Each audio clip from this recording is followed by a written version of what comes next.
So the meeting of the WSESD on September 23rd will come to order. This meeting is a hybrid meeting, which means that some or all of the public body is meeting remotely and some are meeting physically in a previously noticed location where the public may attend to observe, listen, and participate contemporaneously. Please note that while we will strive to provide the means for all those attending remotely to participate in the public comment period, there may be technical difficulties or reasons that otherwise prevent or interrupt remote public participation. Therefore, it is important to note that the open meeting law only ensures the public's right to participate and comment at a public meeting by attending at the designated physical location as posted in the notice and agenda.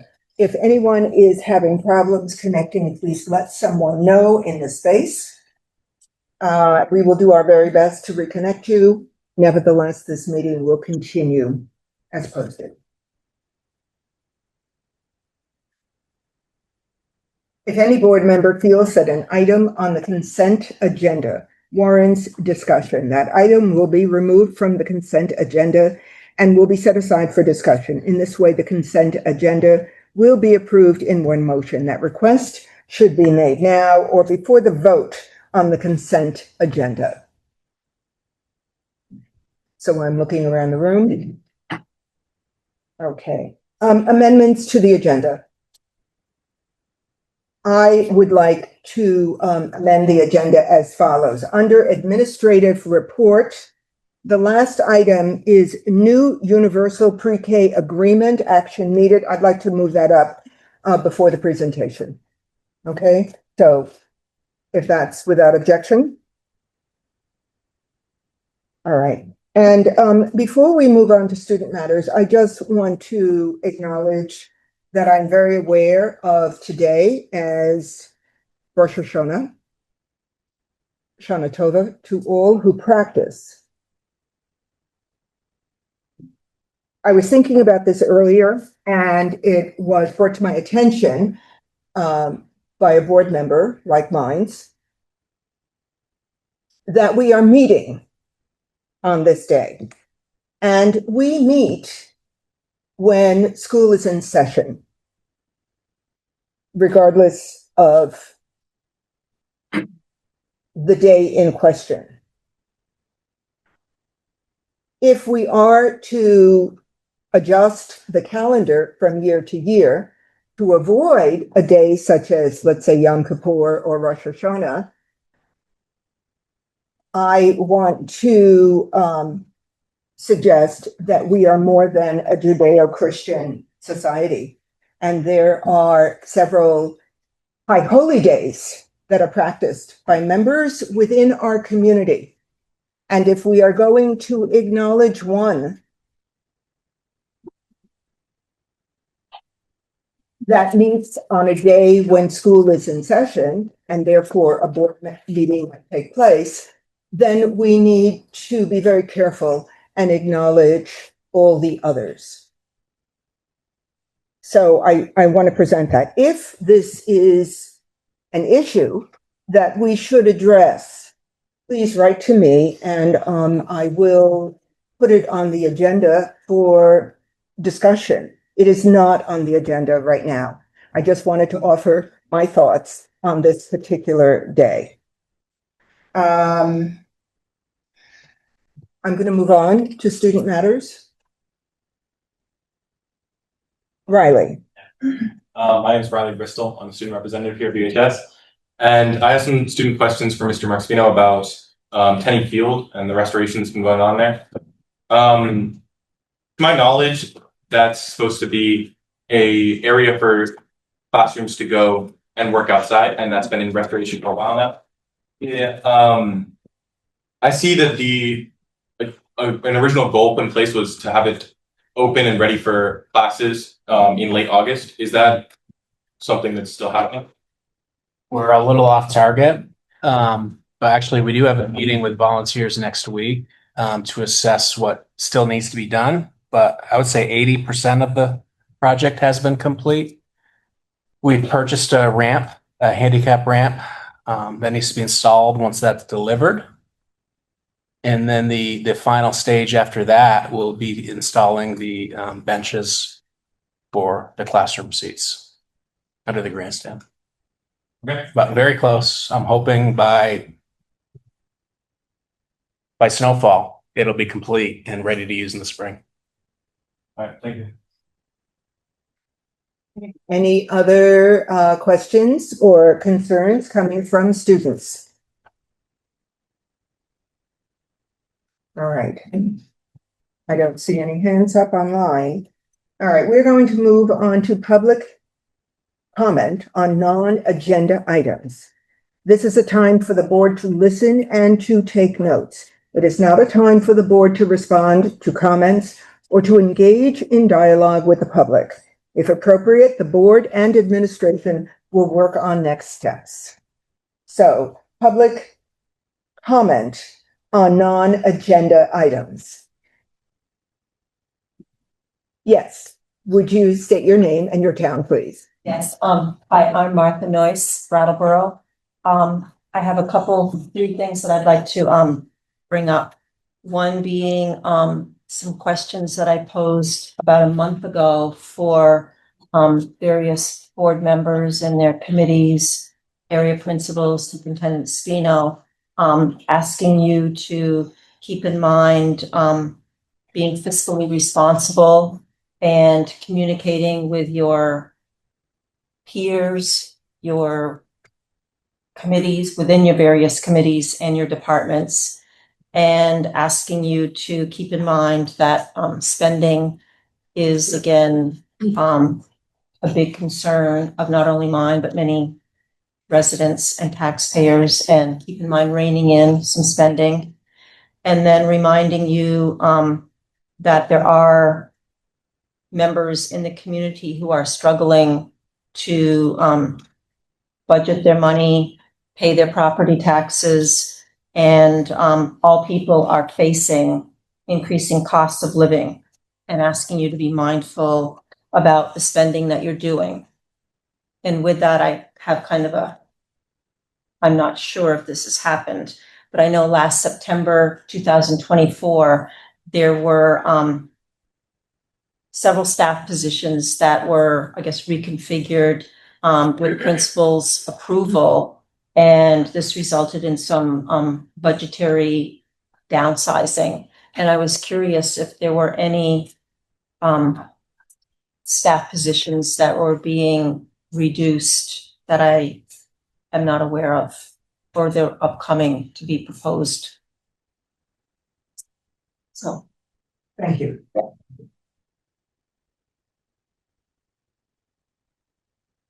Other comment, public comment on non-agenda items. I have a question.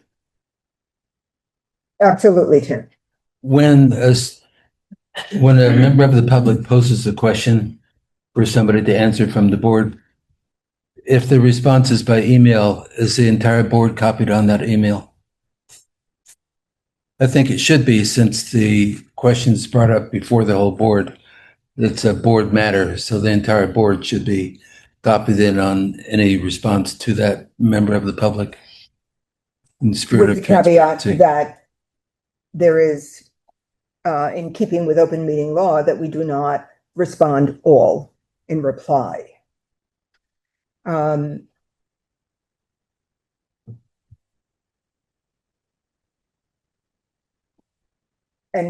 since this comment has come up in relationship to, I think, what was just mentioned by Martha Noyes, I do want to say that Martha has been attending finance meetings, and this kind of a question will come up at a finance meeting and will be addressed there.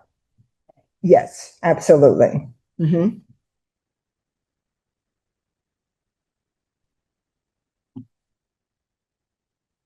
Other comment? Public comment on non-agenda items. And by the way, Tim, I hope I addressed your question.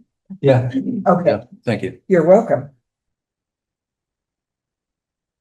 Other comment? Public comment on non-agenda items.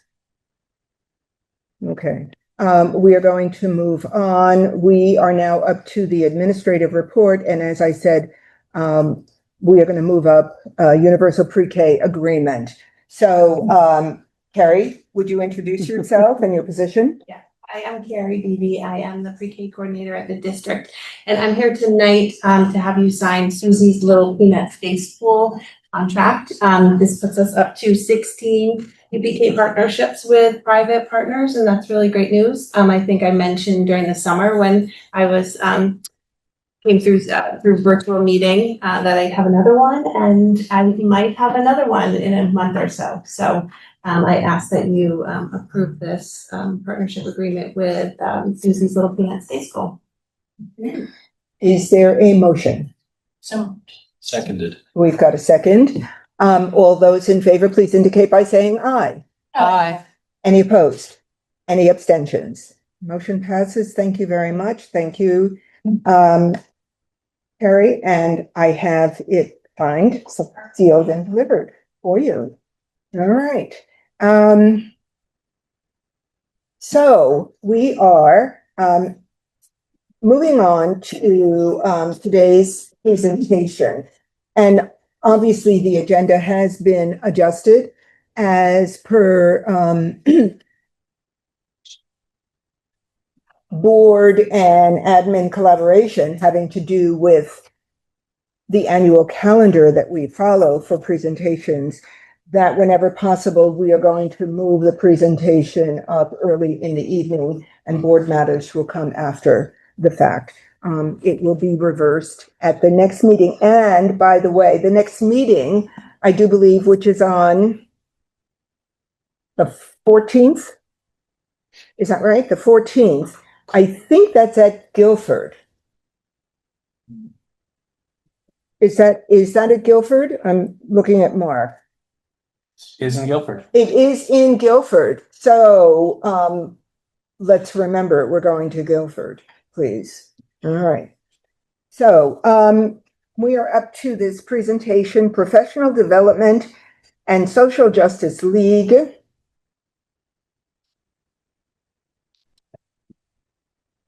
Okay. Oh, yes. Thank you. Yes. All right. Yeah. So we have folks here from the curriculum and assessment team and the Office of Equity. Michaela Sims, director of the Office of Equity. Bryn Tucker, director of curriculum and assessment. Stacy Sawyer, pre-K through 6 curriculum coordinator, and Janet Slazinski, 7 through 12 curriculum coordinator. And we're here tonight to present on professional development opportunities that we plan ahead for the school year. Also touch on systems in place to support our teachers and themes of some of the work that we'll be doing this year. As noted on the board presentation calendar, handed this out, I think, at the last meeting. We have aligned these presentations to education quality standards. So tonight, those standards that are being addressed are school leadership and needs-based professional learning, as well as policy. So tonight's presentation is aligned to D2 professional development and F37 district equity policy. So that is included on the calendar for your reference. But I'm going to turn it over. I don't know. Do we have who wants to do lead off here? I think I'm in charge. You're in charge? Yeah. Okay. And Michaela, I have your tag if you want to join. Maybe pass. I gotta keep my eye on this one. So Stacy Sawyer is going to get started with our presentation. We're going to do our very best to keep it no more than 35 minutes, as we've agreed to throughout our collaboration, and likely less than that. Okay. All right. So our essential question for today is we're going to be talking about how we support teachers throughout the district in their various different roles. Not just teachers, but also staff. We have a variety of different people who are employed by the district in a variety of different roles. And so we work really hard to differentiate to meet the needs of everyone throughout the district. So that's what we're going to be talking about today. If you want to go ahead and click. So these are some of the topics that we're going to be talking about. You'll see some different ways we provide professional development through new hire orientation, district-wide PD days, grade level meetings, special themes throughout the year for equity and social justice, and so on. So we're going to be touching on all of those throughout our presentation. We'll go to the next slide. We're going to do a little reflection beginning before we get started. So I have a handy note catcher for you. So if you'll just take a moment, there's 3 questions there to help you start to think and wrap your head around what this might look like. If you wouldn't mind taking a moment, you can think about those 3 questions. And if anyone needs a pen, let me know, because I brought some just in case. Are we taking notes just on this top row? Just the top row, your opening reflection questions there. What are the range of roles in our staff? How many types can you list? That's the first question. Think about that. What topics do you imagine are rising to the surface as learning needs for our professional community? And the third one is, how do you learn best? What modes of professional development might meet the needs of WSES employees? I'll just give you a couple of minutes to just have your own think time there.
Lucy's got her 1-minute timer on, just so you're prepared.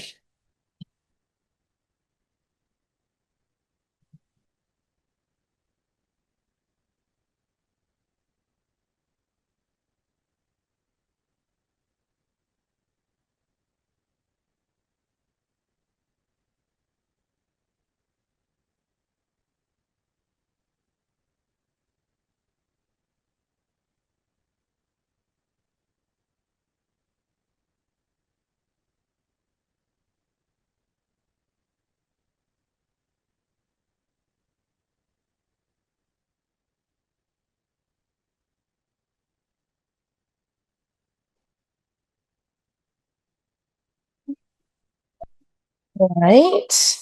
Nope stress if you didn't get all 3 boxes filled in. Hopefully that just gave you some time to do some thinking. As we go through the next few slides in our presentation, the next row under there is a spot where you can take some notes of some information that you hear as we go through. And then at the very end, we'll do a closing activity where that's where the bottom 3 boxes will come into play.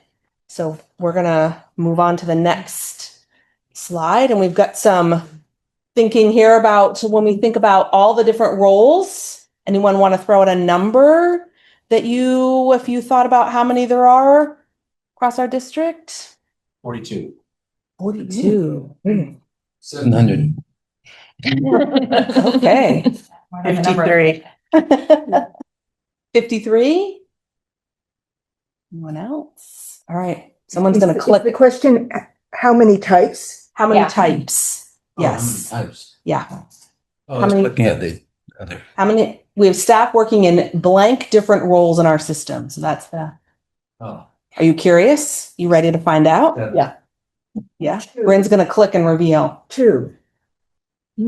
20 plus different roles. And you can see a list over on the right-hand side of the screen, the variety of different types of roles throughout the district and the services that they provide to our students. It's a wide range. So providing professional development for that range of individuals can sometimes feel challenging to meet the needs of all those different groups of people. I'm going to turn it over. Jan, I sort of stole your slide. Okay. And so we try to provide a little something for everyone, and give choice to our teachers. And we'll talk more about that in a minute. So, to start off the school year, we had new hire orientation. So we had 27 new hires who were certified teachers, and nurses, and, counselors and special educators. And again, we're trying to meet all those needs with our professional development. And then we had 49 combined certified and classified folks. So that's going to add on our para professionals or our custodial staff or our new food service employees that all needed to attend at least some portion of that day to get our required trainings. So we are always trying to improve how new hire orientation works, and we are working on ideas to make it even better for next year, such as streamlining our training process, restructuring how we organize things, maybe highlighting equity. That was one of our suggestions, like to make it first, make it the big thing that welcomes us all. So those are things we're going to consider as we retool that again for next year. And here's just some images from the day. The 2 days actually with some of our new teachers welcoming and gathering. So our next question was for you to think about how we manage all of the needs. And so what topics are our teachers saying they want to work on? Does anyone want to share what they wrote down there?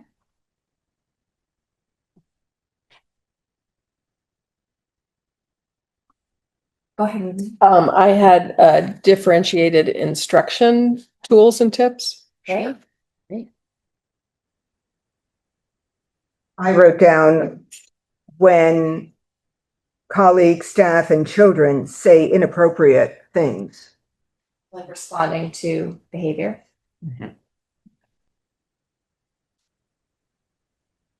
Any other thoughts? I have diversity and equity.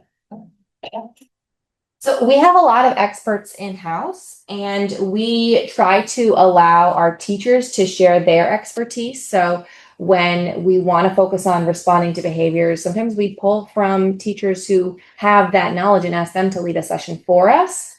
If we go to the next slide, you'll see some of the things that our teachers, our administrators have requested as topics for professional development.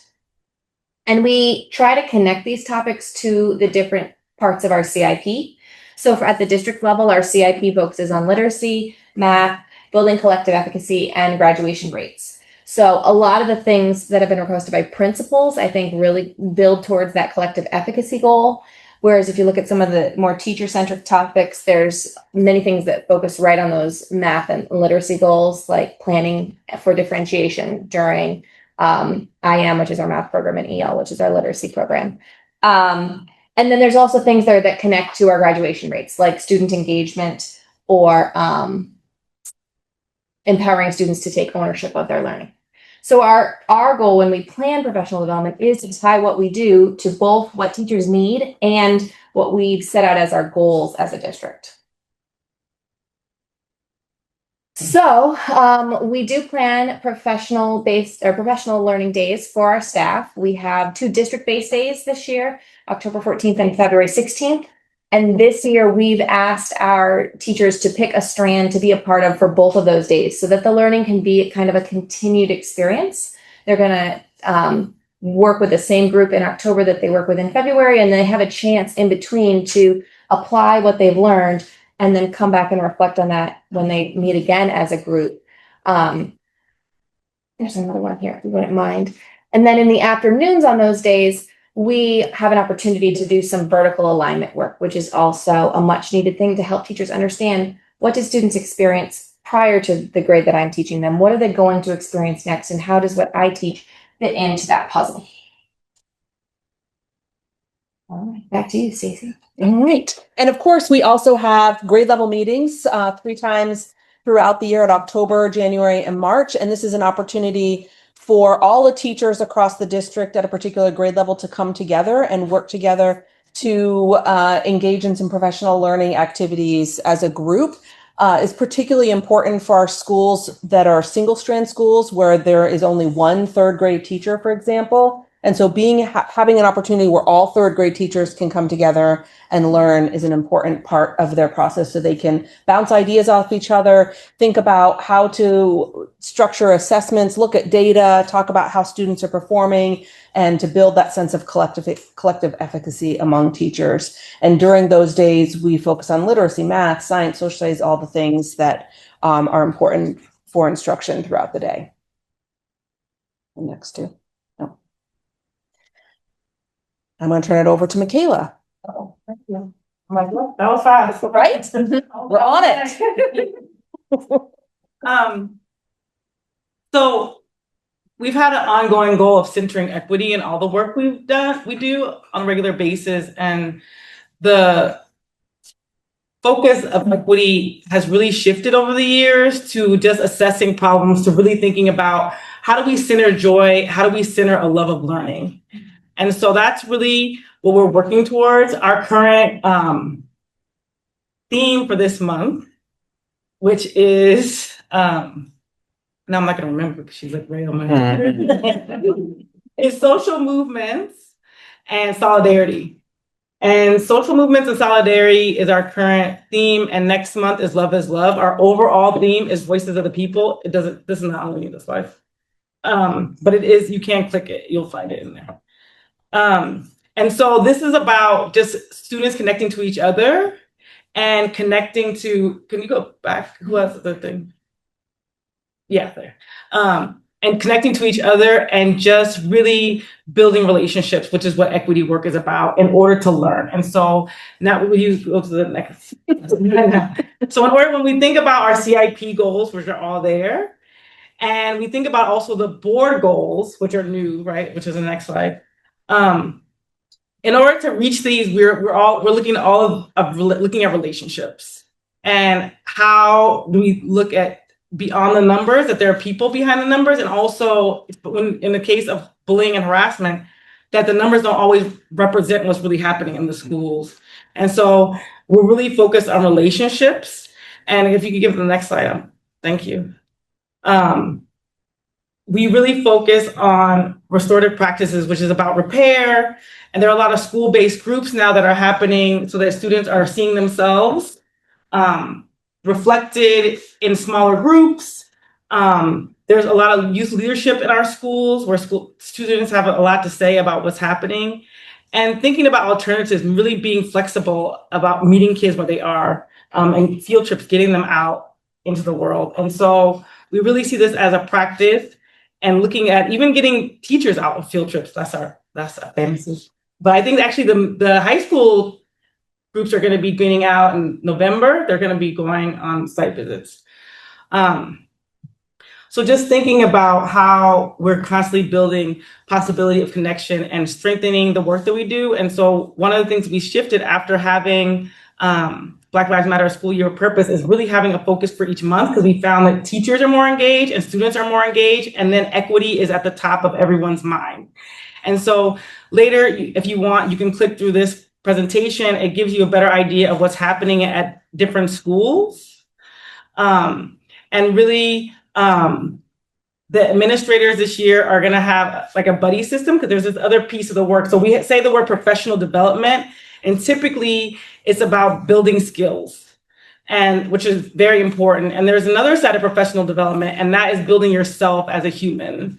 And that is really the basis of equity work. And it's not something you could prescribe, right? You can't say like you can make somebody fake it till they make it. But the real prescription is like, who do you want to be as a teacher? Who do you want to be as a human being? And so we're working on that internal work is always a goal in the background. But one of the ways that we're going to work with the administrators this year is everyone having a buddy that they inquire about an equity practice in their day, which could be an interaction in the hall, it's constantly how you respond and how you interact.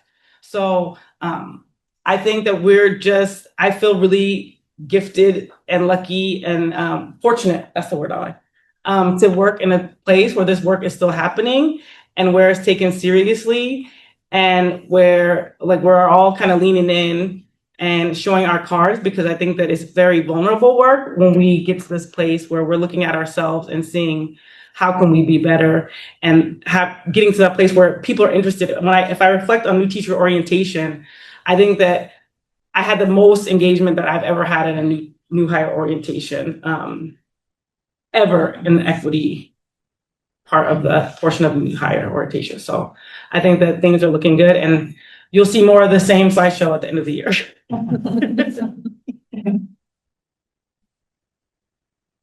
Okay, is it okay if I click through these? Yeah. Oh, You mind? me too. So these are school specific. Yeah. Folk I Those are all school specific. Thank you for doing that. You want us to hold questions, or should we ask as we're going along, or? I think that pretty much concludes no. There's more. Oh. Four. So, Specific. yes. Yeah, so I'm wondering, only because I'm on, I don't know, some email list. Yes. Yeah. So, you were reading, you had a common book, didn't you? Oh, yes. Mhm.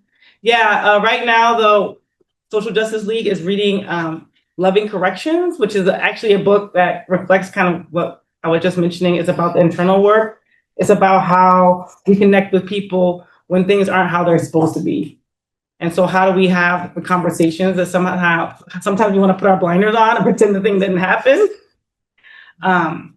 in different aspects of our lives. So that's the book that we're reading. It's entitled Loving Corrections. Corrections. Oh, Yeah, Loving Corrections. got it. Mhm. Yeah. Okay. It's kind of a switch in language versus where people used to say calling people out or calling people in, calling people in. That's it. I have a baby. Okay. Thank you. Mhm.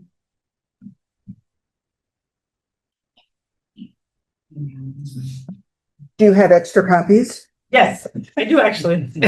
You want to look? I can get you a book. I do want one, yeah. I do. Okay, I do have it. because I think that part of our goal as a board is to find a common read. And that might be, we couldn't find one last year. And it might be something that, I don't know whether administration has been reading it or not, this particular book. No. Not that book. We did a shared reading last year. 5 equity-focused leadership strategies. Yeah. And then this year we're reading the book We Are Crew. You're reading what? A book called We Are Crew. We Are Crew. Okay. I think it really is a good way for all of us to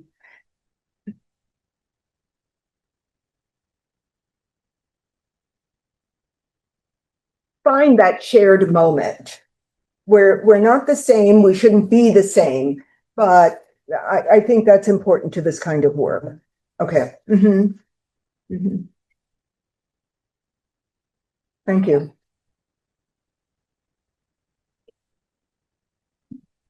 So your third opportunity in your note catcher was this question of reflection of how do we learn best, and what modes of professional learning, self-learning might meet the needs of the range of our employees. And I'm curious if anyone would be willing to call out something that they thought about as themselves as a learner, a way that they learn best. Just hands-on. Big group discussions, Big group discussions. observation and mentorship. Interactive work. Role play. And as well, a significant reading that we share. I did write that down. I think and probably we had more things on our paper too. I know one thing I jotted down was choice, like having some choice within the parameters of potentially what we're learning about. So we're constantly thinking about the range of learners, and one method of learning for one person doesn't always meet the needs of learning for another person as well, both for kids in our classrooms and also for staff members in our system. So that's a piece that is is a challenge as we're thinking about how to have a system that's continually supporting teachers and staff members to be able to support our kids. Especially during district-wide professional development days where we're often planning for the needs of, actually, I love, Tim, how you said 700 roles, because I think it's true that every staff member and every student in our system plays a different role. So how to meet the whole range of that.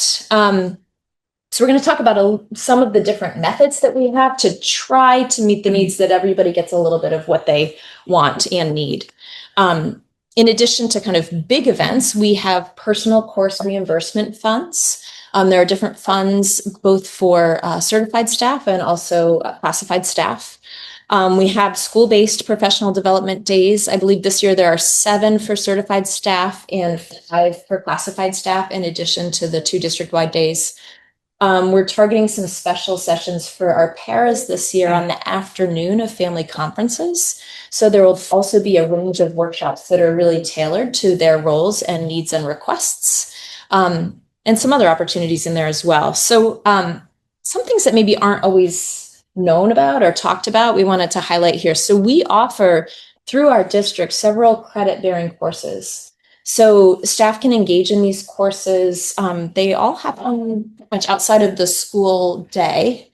And it's led by, many times it's led by educators in our system. For example, the All Kids course is being led by our multilingual coordinators, Deb Coombs and Jen Course. And staff can take that. It's required for all new hires, but people can go on for 3 more days of learning and get 3 graduate credits through Vermont State University for that course. We have a similar model for letters that Brian Bittner, our literacy coach, teaches. I just heard after this went out that our educator supporting post-high school planning, we were 1 educator shy of running that. Holly Hammond was going to be running that, but she's going to try to republish that in the spring to try to get more folks to be involved in that.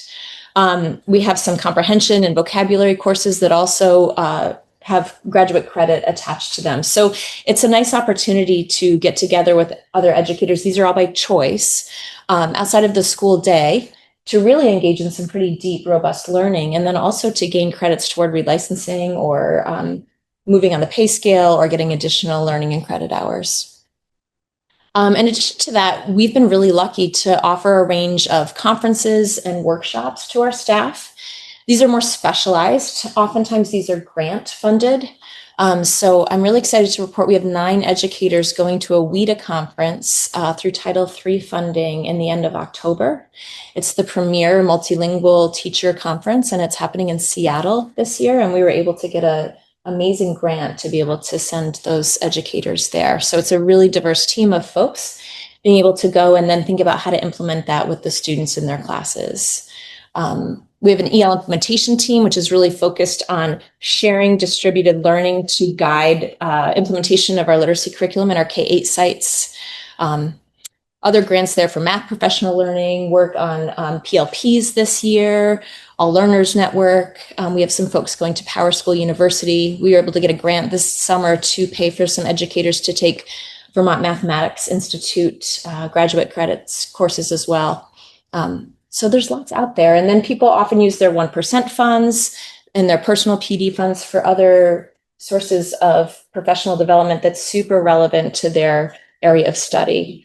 One thing we didn't have on the staff listing, and I got an email about it today, was what do we have specialized in our upcoming PD for our 1 driver's ed teacher in the district? It's really difficult to have a cross, group meeting when you really have just 1 person in the whole system who's the driver's ed teacher. So also thinking about how to reach outside of our system to collaborate with neighboring districts. And then finally, we have embedded in our school day a lot of coaching and peer support. So those are folks, and I know you've had presentations before from some of our coaches who are engaging in coaching cycles with teachers. That could be at the site, or it could be district support specialized in the subject area. And that's part of our goal setting process this year, where all staff across our system are using a similar process to set really targeted goals that can then be used by our coaches to integrate coaching cycles into something that's really meaningful for the staff member. Peer observations of staff members, some mentorship and co-teaching. Stacy was talking about grade level meetings and also the range of para trainings that we'll be offering this year. It's a lot of bullets. I'm sure we did not cover everything, but wanted to kind of give those different slices of ways that we try to meet the diverse needs of some of our learners in our system. Tim? Well, this presentation so far has been very heavy on activities and input and interventions. Every board meeting we have, I think, should focus on district-wide goals, closing that learning gap, improving the literacy rate, improving the math skills. And we know that this is a problem in our district, along with many other districts in the country. So what the presentation so far seems light on are measurable student learning outcomes. So you have grade, whatever conferences, grade level meetings, all great. But what's the outcome in terms of student performance? The outcomes are in our CIP goals and our measurable data of moving proficiency rates for our students and tracking that over time, both in the long term with our BTCAP scores and other measures, and then also in the short term with our benchmarking that's just wrapping up right now and our progress monitoring and systems that are being developed all the way down to day by day. What's happening with grade level teams is they're looking at student assessments for Unit 3 math, and what is they're looking at exit tickets for how students are doing. I mean, I think those are the culmination of what happens with professional development for staff members. The whole point is to trickle down into the classroom, as what Kayla was talking about, couched in our CIP goals. Yeah, I guess what I'm looking at is by doing grade level meetings, we improved math performance in those teachers' classrooms by X%. Now, I know learning is really multifactorial. A lot goes into learning. At the same time, we shouldn't shy away from complexity to determine if something is working effective in improving that academic performance. And that's where all these activities sound great.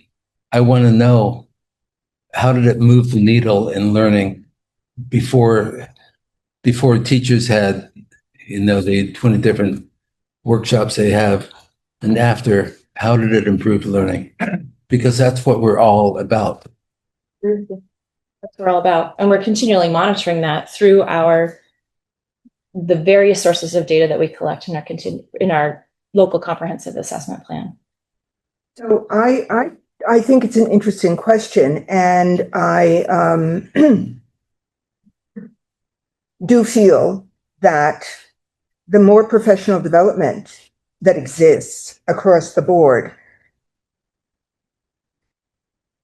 the better our educational institution is. And this is the foundation of it. I appreciate one thing that Bryn said earlier, choice. There's a piece of me that says we're at a moment where I'm not so keen on choice. I think that this kind of learning needs to be imposed, and that certain factors in this kind of learning need to be imposed on all of us to make us better. I'm thinking about Michaela's presentation, that you start with the individual, you start with the adult, and you make sure the adult is fully qualified and thinking about these issues, and then you have the trickle down. I appreciate the need to measure, but I also appreciate, I don't like that word. I just said that to somebody. I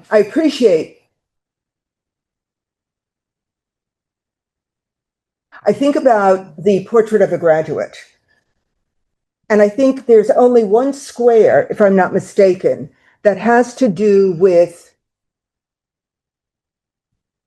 results that can be measured by numbers, by test taking.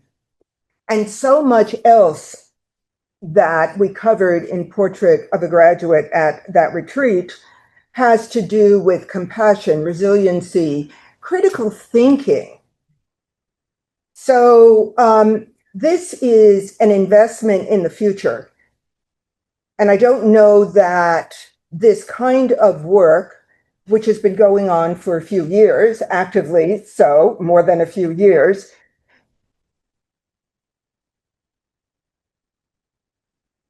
can be measured in the moment of a needle moving. Anyway, those are some of my thoughts as a educator.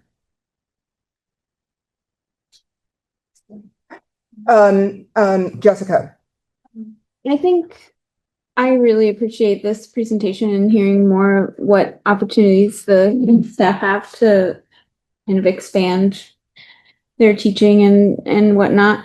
I would be interested to see if there's any like surveys or data collected. I'd be interested to see like what the staff think about it.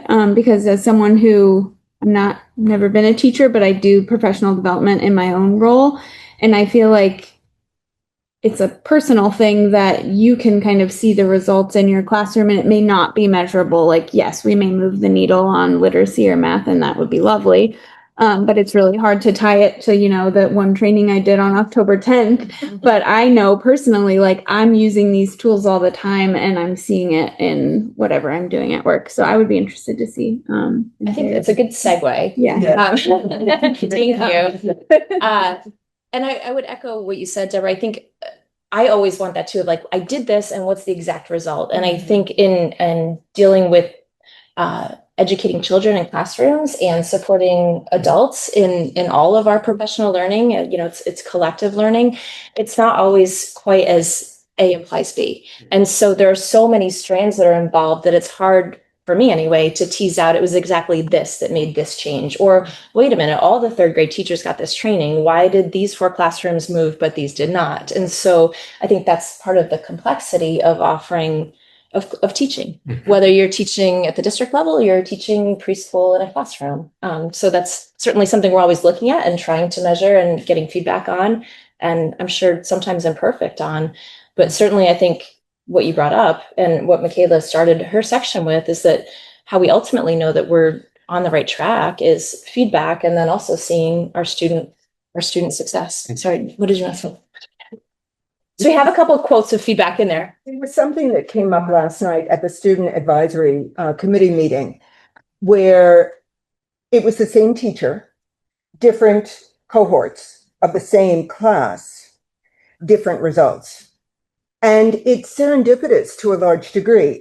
To a certain degree, it depends upon who is in the class and how much you can stir up that discussion. So there is that element as well. So I won't read all these, they're in the slides, but here's a couple quotes. There was a math course offered this summer, and I really love the teacher, Teen Belotsi, who was our former math coach, taught it, and she had the participants give feedback, and I used to think, but now I know. And so a couple of those, like I used to think that I should grade student work correct or not, but now I can sort it based on a strategy and work to support students from there. Or I used to think number lines were unnecessary bonus, and now I know they're critical in helping students conceptualize fractions. So that's one kind of street data way that you were talking about, Jessica. I think that we get feedback from folks. And then we also, I almost apologize every time I send out a survey to folks at this point, but we survey folks after every kind of meeting, grade level meeting, district-wide meeting, new hire orientation, how's it going with your mentor? And it's really valuable, and we look at all of it and we read it very carefully. So this is a survey as one example that we gave last year in March after we had a district-wide in-service day. And we had an outside presenter come in, Connie Hamilton, who presented about student engagement strategies. And so half of the day people went to that presentation, and the other half of the day they went to a variety of workshops that were offered, largely by in-house staff. So I know it's small up there to read, but the blue is like excellent and the red is good, and then the yellow and green are more negative. And so the first question was, rate your thoughts on the mean session with Connie Hamilton. And while largely it was somewhat positive, it was mixed. It wasn't super, super strong, contrasted with how folks thought about how was their session led by an in-house presenter. So we saw a lot of blue there, where people really felt like they got a lot of value out of that. So we used that feedback to really shape what our district-wide PD days look like this year. And there's a couple nice quotes that people gave here of like, it's great, it's a lot of organization, but really I see a shift in our system using our own time, resources, and expertise. Someone else thought that we should continue to offer several options so we have this differentiated approach. And a para really responded, I'd like to see more offerings specific to my specific role. We were often saying, and it's true, that paras are integral educators in the classroom. And so the last couple of years, they've been fully mixed into all of the sessions. But we were really hearing from a lot of paras and feedback surveys that they wanted something a little more specialized to their role. Mm-hmm. So as a result, this year in our district-wide in-service days, they're, I would say 95% being led by in-house staff. And we have just a couple specialized folks coming in to lead some very niche things for our teachers. It's all going to be choice. And as Janet mentioned, it's going to be spread across the 2 days with learning in between. So not to get too in the weeds, but just wanted to share an example of how we do really use feedback from all the offerings that we have to try to shape and constantly adjust to the needs of our learners. You've mentioned this before, that you do surveys for staff. Are these voluntary? Are they anonymous? Yeah, there's an anonymous survey. And they're voluntary. To do the survey to get their certificate that they completed the professional development. So yes, it is voluntary, but we get reasonable completion rates because people want to get their certificate so they can track their hours. It's somewhat coercive. When we started doing that, we got much better participation rates on the surveys. So when you finish the survey, then you can download your PDF for your hours. Because we need those. Because the feedback's really valuable and people are really busy. I get it. So it's been nice to There's no union issues about doing surveys, asking teachers to do surveys. Of course not. I mean, I hope the only issue would be that the union feels like we're really engaging and listening to what the needs are of teachers to be able to adjust to meet needs. So all this does cost some money. We gave a quick overview here of budgeting. There's kind of three main buckets that our PD happens from. So we have about $80,000 from Consolidated Federal Programs grants. So that's mainly Title II and IV used for these. And then also some other miscellaneous grants that help pay for some of the credit-bearing courses and some of our outside presenters, some work with our nurses, some behavioral PD that happens in our schools. So it's a bit. But when we divide it up by our folks, it's really less than a $250 investment per employee. And our employees sure are worth that and so much more. So because we use a lot of in-house knowledge and expertise, we're really able to spread that and I think have a really big impact for relatively low cost. Of course, local funds vary. Sites book presenters to come in, and certified staff have up to the equivalent of 3 UVM graduate credits every year to utilize on chosen selected professional development that aligns with the CIP. And then of course we have salaried positions in our very important coaching programs that also provide a lot of PD for our staff. When we met last summer, we did brainstorm as a board admin retreat some additional data inputs that would be helpful in answering this question. How are we supporting staff to support students? And so we didn't have all of these right at the ready yet, but this is in the back of our minds as we're continuing to offer PD and opportunities for our staff this year to be thinking about finding ways to measure these really important questions. So I just wanted to bring that up and make sure it doesn't get lost. Can I add one more thing that I don't think we talked about yet? Is that staff meetings are also PD time.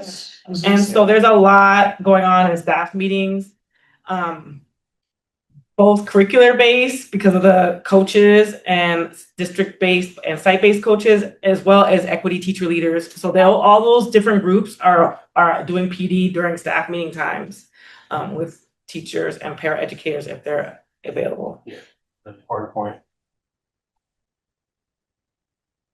All right, so to kind of wrap things up here, we're really proud of the rich array of opportunities that are available to our staff. And with that, there are always challenges. We do find, there's a lot of unique needs, like Bran mentioned. But we're doing the best that we can to try to create offerings that give something that everyone could find appealing. The other challenge that almost threw us for a big loop this year was funding. With the pause of the federal funds, $80,000 comes from those consolidated federal programs. And so should that disappear, we'll have to figure something else out, because we do think it's really important to provide the mentor program that we have for all of our new hires, and these great opportunities we provide to our teachers. So that is something we would need to work through, but we know the importance of this work, and we want to be able to keep providing this professional learning for our staff. All right, and that brings us to the end of our presentation. So at the bottom of your handout, you have a row that sort of aligns with these same colors. So if you'll take a moment to just do some individual thinking, something that squares with your thinking, something that you're thinking about, something that matches, jives with what you already thought about professional development that you heard today, maybe some questions that you have, and then some points that you will remember. So I'm just going to give you a minute or two to think that through, and then we'll open it up to any remaining questions.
All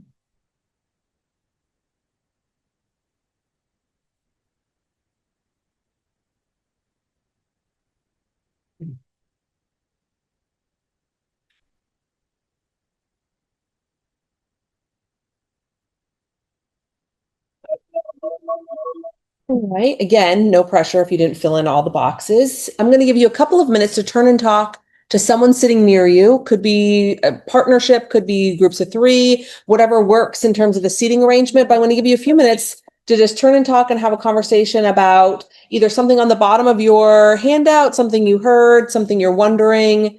Go ahead and chat it up. Yeah.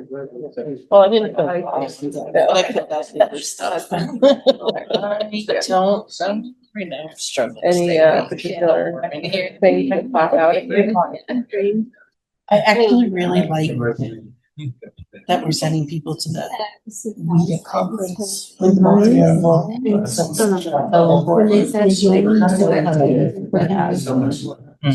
really opportunities for those teachers. I agree. A question I have that kind of dovetails with where my mind was thinking about that is, how do we kind of ensure equity and access? For me, for possibly moving For example, to something else. the multilingual learners. I wonder how many And so teachers look at these trainings and how they can do better in what they're doing. As how does that feel to, Yeah. you know, like, Like there's a difference. right, is that particularly expanded, or maybe there's a way in which, you know, that's a value that's being placed at that school, but this school is valuing this other thing. So I don't think that it's always an easy black and white thing, but I think that it'd be good to know that there is Right, like these skills that they need to learn. Yeah. I think that's. Yeah, and a question that I had with I mean, in the Are- they deal with it. Are the teachers? They're not trained in them. And I didn't write it down, because I could imagine that would be completely in my head. Right. I know that in some cases, right, being able to take advantage of opportunities that they've come across, less, you know, because I know 1% is only, you only get so much, like they have to impart this knowledge, you know, and so like that's our issue, and that's a problem in my ability to do the, you know, however, that thinking can select that student are, you know, right, because you're like, how could I cooperate and get out of class? Now they're not learning at all. And I think So that leads me to thinking about something I'm not that is, sure it never was. So like, you know, not one I really to talk, but appreciate pulling back the curtain and saying the surveys that was but I think there's a difference between survey after, like, it's great to get information after each meeting that's reflective of that. How did that? And that's helpful for sure. But I do think, and I think there's already a plan. I think it is in a lot of ways, right? Like I just look at my two children. Okay, that was a My timer. So younger if I can have everyone come back together. really like focused on her social thing more than anything. Like does not like she had to discern, you know, and she wasn't doing it. Anyone want to share out anything that you and your partner or small group chatted about? Be a good time to just share out some ideas or thoughts that you might have had. I heard we talked a lot about modeling and that having teachers show that they're learning as well, and bringing that up with their students and connecting a little bit more as not just a teacher to student conversation, but as a community member. And I think that definitely would incorporate students and increase engagement. Great point. Yeah, that's great.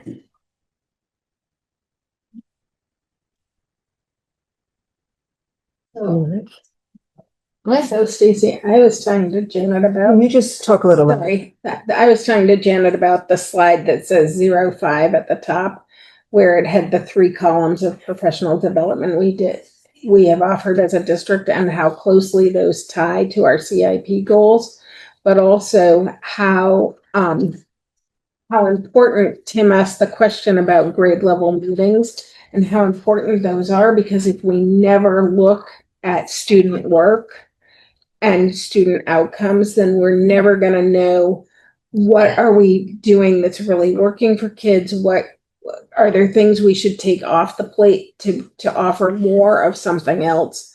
And I use the example of this week. We in our professional learning communities, we spent a lot of time talking about the need to make sure students have strategies for when they get stuck in problem solving, which is huge. We want kids to get stuck because that shows their learning and stretching, but we also want them to be able to look through their toolbox and figure out what to use to pull information that they might be able to solve the problem in a different way. Great. Thanks, Nancy. Anyone else? Yeah, I was thinking about, so when you started a new curriculum, the EL curriculum, for example, it takes years to implement that, to get it in place. Professional development too. Some schools have multi-year plans. This is what we're going to accomplish in 3 years with PD. I wonder if you were thinking long-term like that. We do have a 3-year plan. Yeah, for both our EL and our IM implementation. For the curriculum. And does that go hand in hand with PD? Yeah, there was a 3-year professional development support plan aligned with that. In fact, it's still continuing with our EL implementation team to really do work at the site-based level that's differentiated for what the needs are in the buildings. And then I have one anecdote. So it was a college class. This professor was having trouble with students straggling in, and, you know, they would miss his opening comments, you know, that kind of set the stage for the entire class. So he was talking about it, and another teacher grade level meeting, was saying, "Oh, that's easy. You just give them a 5-minute quiz at the beginning of the class." So this other teacher tried it, and it worked. He said, he presented empirical evidence. Before I would have 8 students straggling in 10 minutes after the class began. Now it's down to 0 because everybody knows the top of the class is going to be a 5-minute quiz. So those kinds of things are what encourages teachers when they see concrete results. I think there's an aspect of concrete results, but I think sometimes we need to be open to surprises. And I think that one of the things is, it's like sometimes the positive result is not what you expected. It's not what you're looking for. And I think that we have to be open to that too. And I think sometimes when we get bogged down in certain kinds of results, we're not able to see the beautiful thing that's happening in the classroom. So I think that that's another aspect. It's like sometimes wonderful things are happening, but if you're just stuck on one thing, there are not 8 people here, sometimes we can't see them. All the forest for the trees. Well, I agree with you, Michaela. Of course.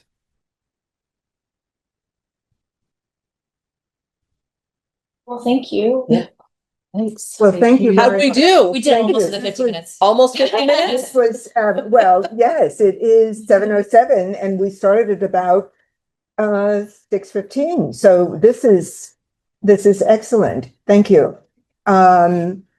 Ruby. I do have one question, which is, I appreciated the slide that showed how you're surveying staff and getting particularly, I think that can be really helpful in reflecting back on how did this particular PD work.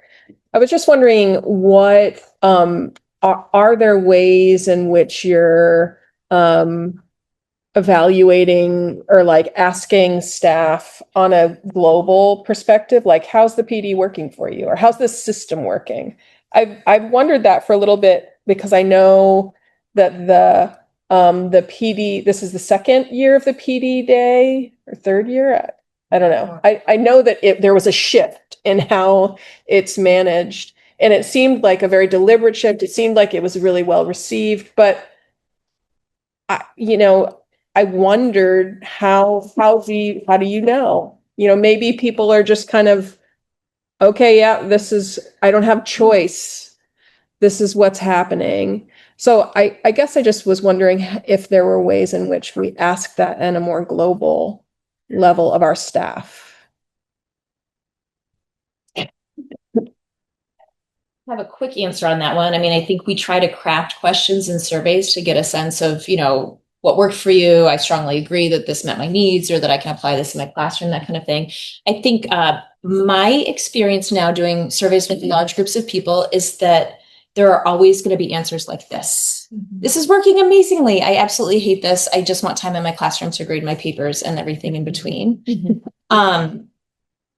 But certainly there are trends, and I would say in general, the trend is more positive. In fact, one thing that came from staff is they really wanted opportunities on PD days to actually be in the same room together, like have some kind of physical, wow, I can see all of the teachers in this district. Mm-hmm. There's some kind of address from the superintendent. And so that's something that we're working in now. So there have been anecdotal things like that seem to indicate also that people are, especially after being so isolated during COVID, excited to be back together as a district and in this community kind of creating thing. There are always challenges of figuring out how are we going to divvy out the PD days this year? What's going to be staff? What's going to be whole district? What's going to be paras? And there's always a little bit of play. And I know that we don't always get it quite right.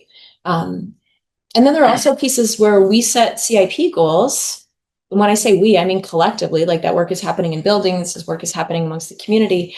And there is a level of professional development is a day set aside for learning. Like that is the intention. And so having a range of support and structure along with some choice seems like an important investment for our school district, where we all are paying a lot of money for professional development days and everyone's salary and everyone's learning and the presenters. And so we're trying to really maximize that time, that precious time. when we're missing students, but we have time to really be students ourselves. So I guess it's a long way of saying, like, there's going to be a range of everything. We try to get at those kinds of questions, and I think it's also an important direct question to think about asking staff this year as well. So thank you. Are there any other questions?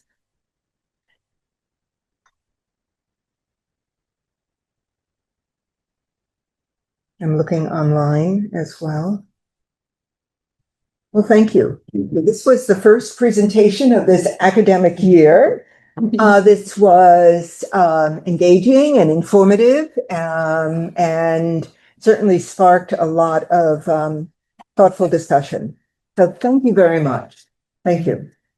Well, thank you for the platform to highlight this work, because it's incredibly important. That's the foundation of everything that we do, and keeps us moving forward and motivated to continue to improve our practice.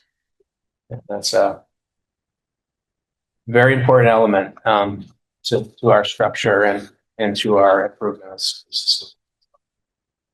Thank you guys for taking the lead in the presentation. This is really wonderful and a great representation of the work that we do with our teaching staff in a school year. I only have one final thing, which is a new hire.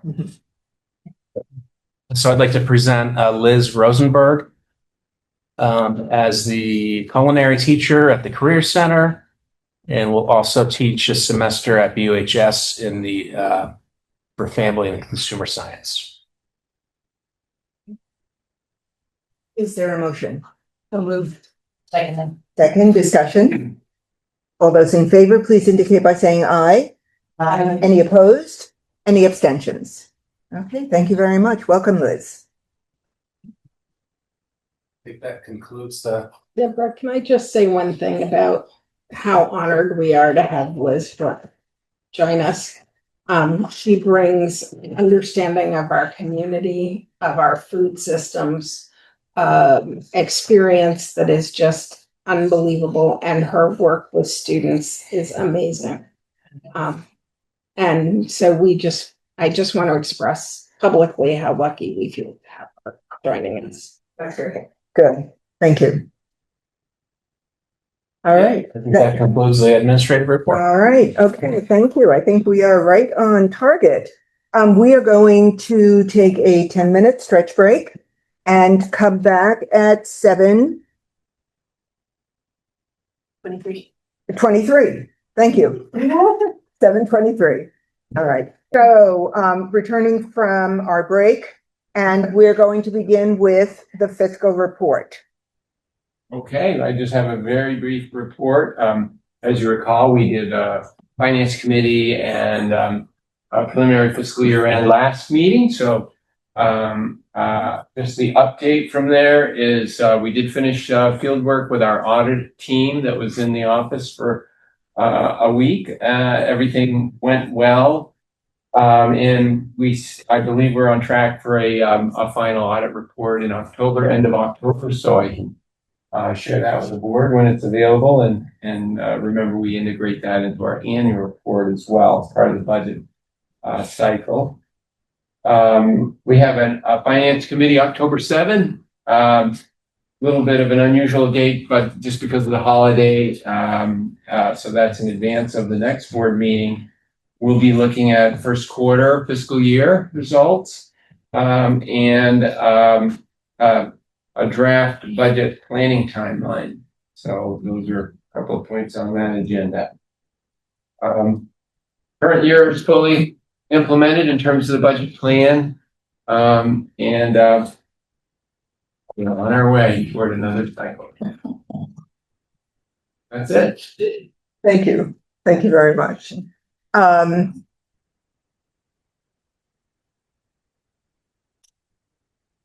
So we are up to board matters. Leadership Council updates. Yes, Kim. We had the Putney Leadership Council on 9/11. Robust meeting with lots and lots of people. They are just a couple of highlights. They're building a new greenhouse, a hoop house this fall. so that they'll be able to work with that all year round with the greenhouse. They'll be starting their after school programming on Monday, 9/29. There are about 8 to 10 options, as well as expanded aftercare. John Sessions and Julianne Egan they had an interview conversation with Mike Barwicki, and that's on YouTube. That was at the beginning of this month. So if everybody wants to watch that, that is online. And Putney was awarded a community schools grant for the next 2 years by the state, and they're the only school in southern Vermont south of Rutland that's part of that for this next 2 years. Go Southern Vermont. Yes. Yes. Go Putney. Yes. Okay, other updates. All right, Dummerston, our next meeting is October 9. Bit of a change in time. It's listed differently on the Dummerston newsletter, and it's going to be at 6 p.m. because of games that are scheduled. So this time around, October 9, 6 p.m.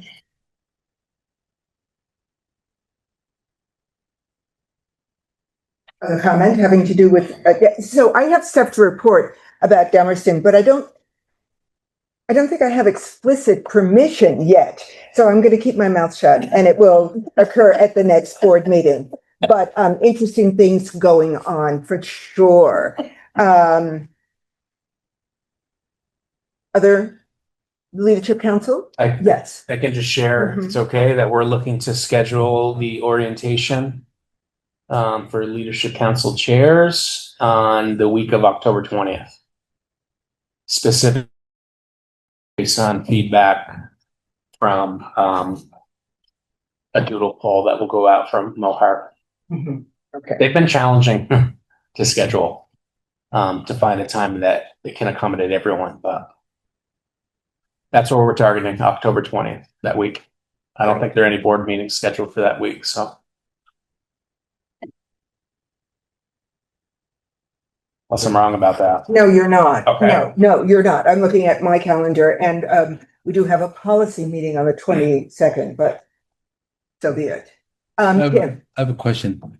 Can I ask the administration a question that comes from a comment from the Putney Leadership Council comments? I don't know what the question is, so I don't know if it's a surprise or not. Maybe we put it on hold. What happened to the community schools grant to Academy? Didn't Academy have a community schools grant? They decided they had started it, but I believe Academy decided at the last minute not to do it. Not to fully submit, or if you have more. Yeah, my recollection of that conversation was that, and Academy would have to speak to this directly, but that it just wasn't the right time for their community. It wasn't working for what their needs were at that moment. And so it just wasn't the right time. And so they backed out of committing to that grant. Yes. Moving forward. That was because that question came up in the leadership council as well. Okay. Mark was nodding his head, so I'm going with that. Yeah, I mean, I don't have a lot of details for you, but yeah, that's essentially accurate. Yeah.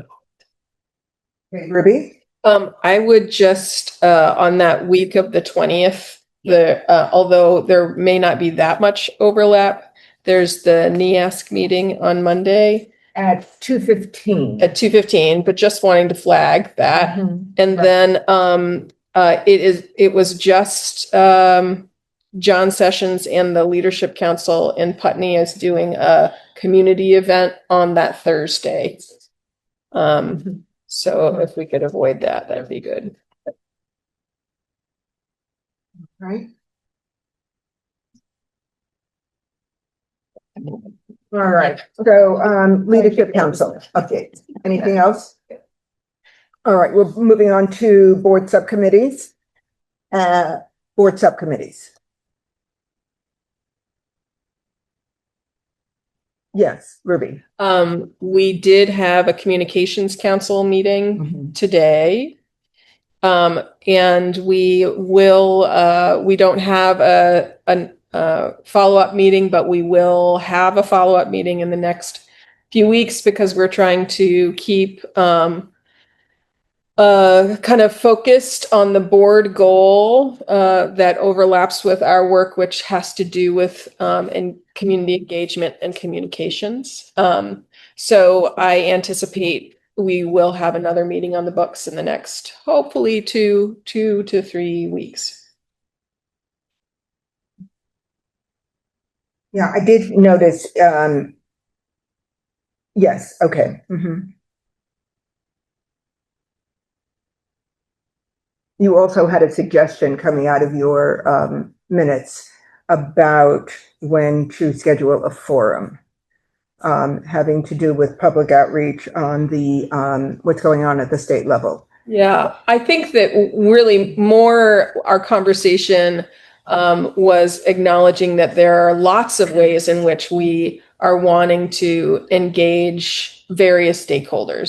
So one aspect of the board goals, is rolling out listening sessions for a few groups. That's separate and apart from a forum related to education reform. But if we're going, like thinking strategic, where we're at is thinking strategically around what is our strategy, our overall strategy around engagement, and what does that look like? So that was kind of how we started that conversation. But I wouldn't say that we are at the point where we have a recommendation yet. Okay, great. Yeah. All right. I was just looking over the minutes. Yeah. Okay, thanks. All right. And I just want to flag that the finance meeting, because we're struggling with timing with meetings. The next finance meeting, and also because of some holiday or the other, is on October 7 at 3:00 in the central office. 3 until 4:30. So I just want to flag that for all interested parties. And all right. Anything else having to do with board subcommittees? Oh, yeah. Yes. Jessica. The board goals task force met last evening at 9:22, and so we looked at all of the milestones that were written into the board goals that were approved at our last board meeting, and we kind of divvied out who is going to be responsible for what. The one that's coming up quickly is 10-1. And that is to create a list of resources and training sessions related to the DQS and EQS. And so we're working on that. We should have it before 10-1 and send it out to the board for folks who need to brush up on those. We also have some information. Ruby had reached out to another district board member, I think, board chair, who was involved in the creation of the EQS, and he said just this past Friday the state has released the rubric that we'll need to look at DQS, and so that should be coming soon. So as soon as we have that, we'll send that out as well. And then the other milestones have either been kind of given to other committees, or someone or the board goals task force is going to keep working on those and chipping away at those as they go. Great, thank you very much. Thanks. And part of that, Mark, we wanted to request to join from the CIP goals to join the district committee being established to review the climate measurement tools and survey response. I think routes, that's the word that I wrote. So, but yeah, we wanted to join what? I know it was in the CIP goals, I think, establishing a district committee. So one of the first bullets under, I think it was the kind of sense of belonging CIP goal. One of the first bullets was identifying creation of a committee that would focus on whatever it is. Yeah, the climate measurement tools and survey response rates, sorry. Right. And so whether or not that's happened, we weren't, when we were discussing it, we weren't sure, but that was something that I think the board would be interested in participating and collaborating on. It's the CIP goal of safe and healthy schools, sense of belonging. Right. Thank you. Okay. Great. I would just like to add, board members really work hard. And I'm retired, so I have a lot of free time. But to the working mothers, to meet like at 9:00 at night on a weekday night and on the weekends, just says a lot about how the dedication of this board. I'm also retired, and I don't have a lot of free time. It's been eaten up by board work, and I need to practice saying no. And did you just say good luck? Yes, I just said good luck to you. I'm trying to work on that. And it is time consuming. It's a lot to keep track of. All the different threads, the dates. Yeah, and some of the issues that you raised, Jessica, if you could just put it in a quick email to the board, that would be great, because I felt like I was missing threads. From what I just reported? Yes. Oh, yeah. Yes, that's all. Yeah. Yes. Ruby. I think that there also, as my recollection of the board goals work, is that we are working on a tool that we think will be useful as we're navigating this work, but it's a current stage of it is that sharing it out now felt like premature, but I really do feel like there's going to be a point at which it would be helpful and beneficial for most everyone. I definitely think there's a tool that Jessica's put together that I think will be handy. So forget the tool for now, just a couple of jotted notes, right? Not fancy or anything. Okay, thank you. And thank you for, you received, Jessica, it is committee work for sure, absolutely. And we know that you've taken the lead on corralling the energy and making sure that everybody has time to meet, even if it's at 9 p.m. at night. Really, thank you very much. Thank you. And thank you to everyone on this board who is, because we're all doing heavy lifting at this point. So many thanks. Ruby. Just wanting to clarify that the board goals is not a committee, it's a task force. A task force. So just being really clear. Yes. Okay. Yes. As against the SU and the SD. And thank you. It is a task force. Thank you. Pay some more. I'm listening. Okay. The policy is meeting tomorrow. I think we're a little off our schedule. The audit, we had to clear out of the meeting room. Yes. So we are meeting tomorrow, the 24th, which is actually on schedule for us. All right. It's the fourth Wednesday. Last week was off schedule. Yeah. Anything else from board subcommittees? SU update. SU met last week, I think. We had a terrific presentation on the new food service program and the summer food service activities. It was really impressive. It should be on the website if it's there. I urge you to watch it. Look at it. Look at happy children eating vegetables. It cheered me up beyond belief. We welcomed our new director of the title of elementary special education, Kaylin Richardson. And we saw a presentation from the Vermont Learning Collaborative about a BOCES, a Board of Cooperative Educational Services, wherein we would be cooperating and sharing resources with neighboring districts to hopefully be able to expand and improve the special education services that we're able to offer at a lower price. Crossing fingers on that one. It's a terrific opportunity. We're having a special meeting tomorrow for student matter, and we are going to vote on it. We did not vote on it last week because it could not be warned in time. Can I ask you about the policy that was discussed Sure, it was sent back to the Policy and Amendment Committee. after deleting the suggestion that teachers be involved? No, it was sent to the Policy and Policy and Amendment Committee the way it was. That's right. That's a policy issue. Yeah.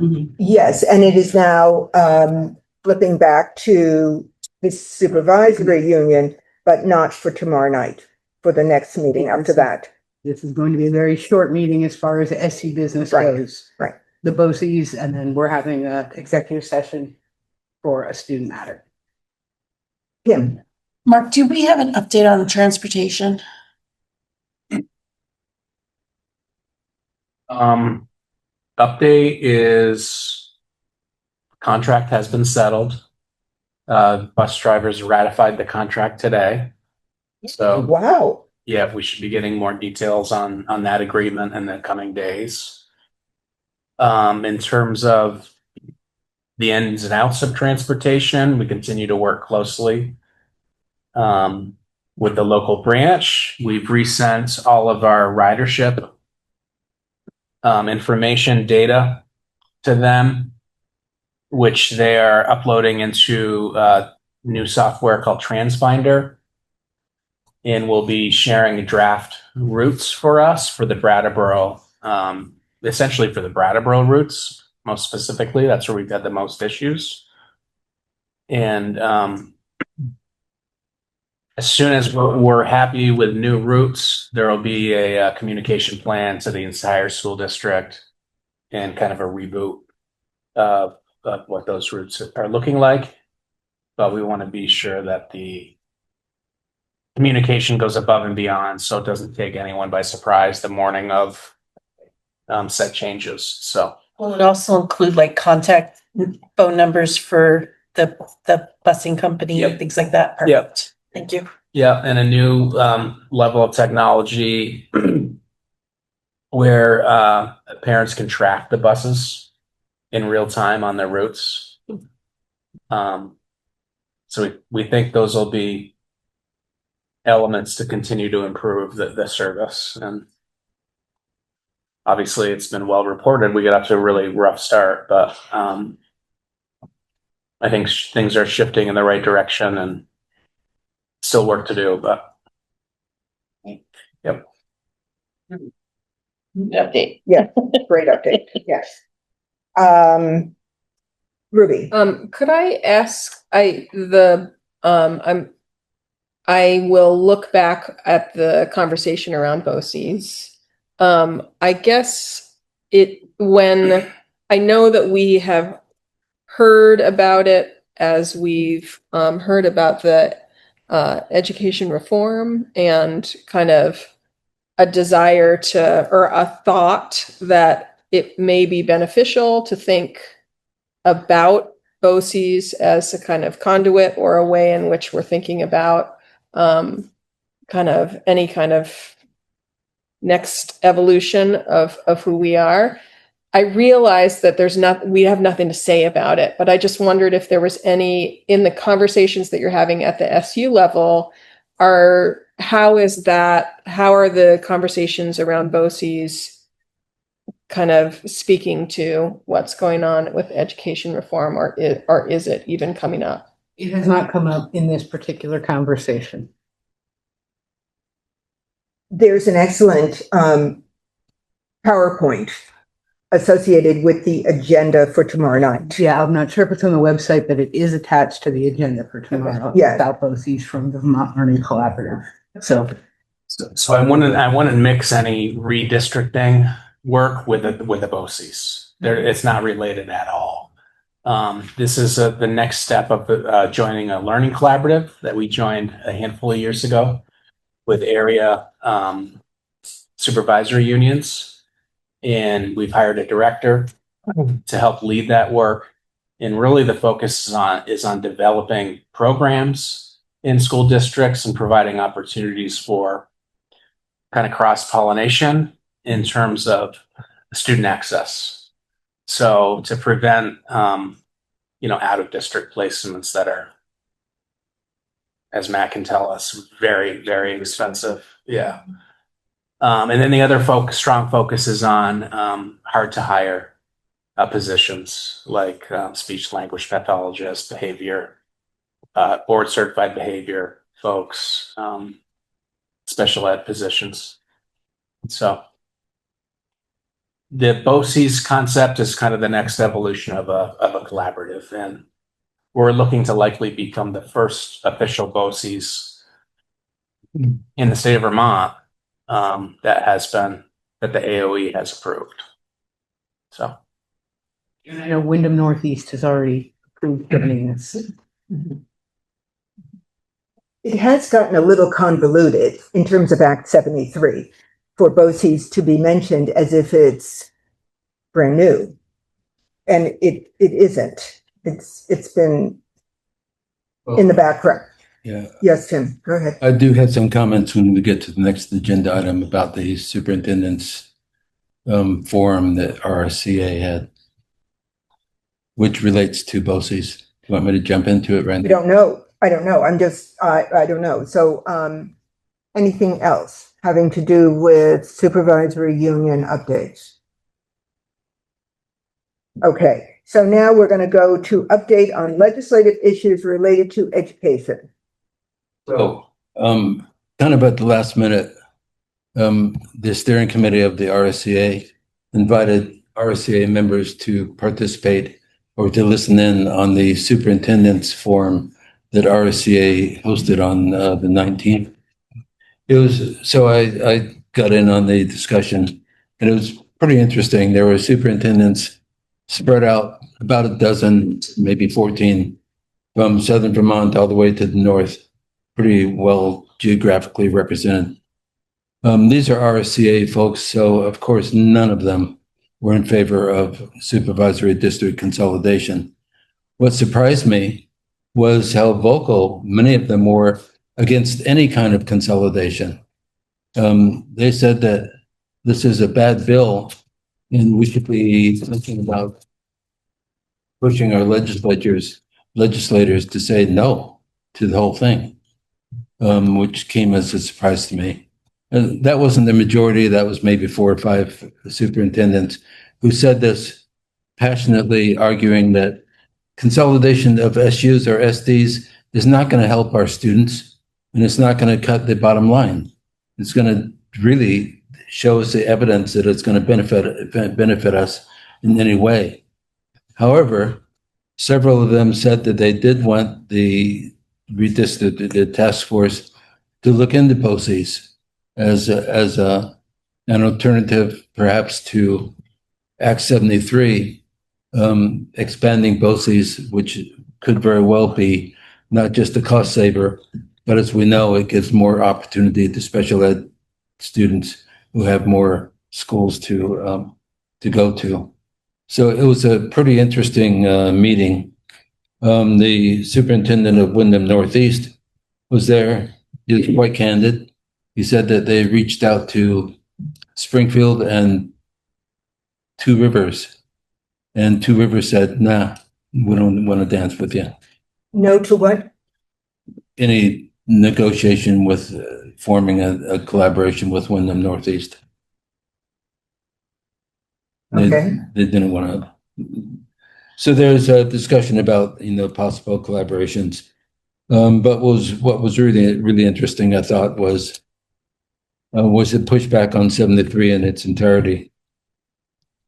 Let's see, and the interest in BOCES as an alternative. And that's about it. Yeah. Oh, the next step. Margaret is asking the superintendents to Margaret provide. is, can you identify? Margaret is the, on the steering committee of the RCA. Margaret McLean. McLean, thank you. She suggested that the next step be that superintendents provide data on, evidence on how it does not affect the bottom line. One superintendent, for example, said, look, 40% of my budget goes to health insurance, another 40% to special ed. The central office is 5% of the budget. If we expand the central office, it's not going to affect the bottom line much at all. So Margaret said, we need more data like that. And by the way, one of these people on the task force was in on this meeting too. I forget her name. So that was what I learned from that meeting. Okay. Any comments? Did Jocelyn? Springfield indicate whether they were interested in? Yeah, with I was listening to that. WNESU?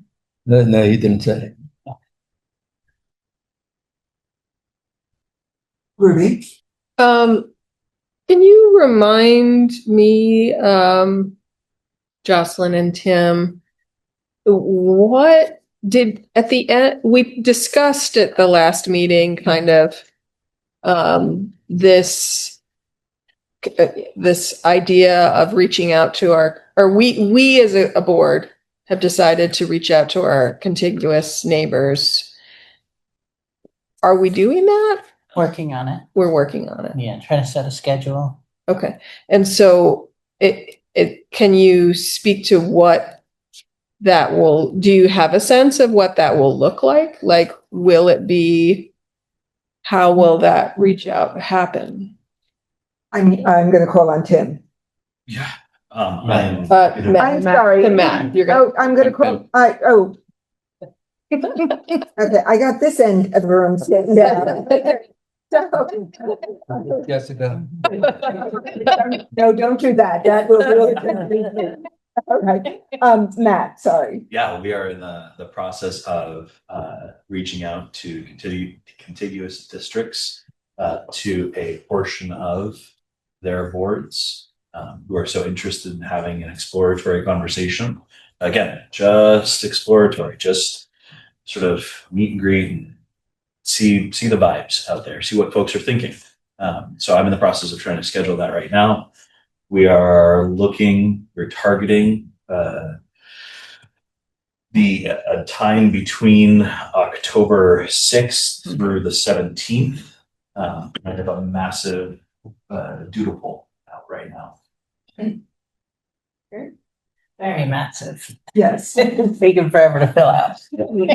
Potentially beginning at 8 a.m. in the morning. We have potentially a lot of people that are going to be joining, so I want to give as many opportunities that's to right. find the right. Oh, I know. It's yes. Tease. Yes. I like the columns. Yes, can make it happen. No. Right. So that's where we stand on that. Yes.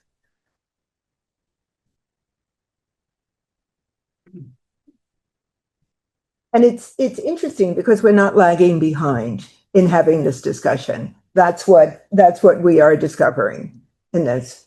Yeah, Springfield doesn't seem to be giving it any thought whatsoever. So, right. We talked to their chair. Yeah.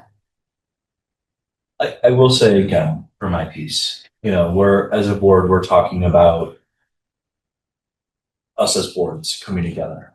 And for whatever it's worth, I want to continue to beat the drum of, I think, our best opportunity to make what we think should happen will only come if the boards and the administrations of all of these districts are aligned. And I think that's going to be a really tall order and difficult to find. But I'm of the mind that if we're going to have any chance of having our legislators and the state level task force pay attention to what's best for our students, we're going to have to come together around this.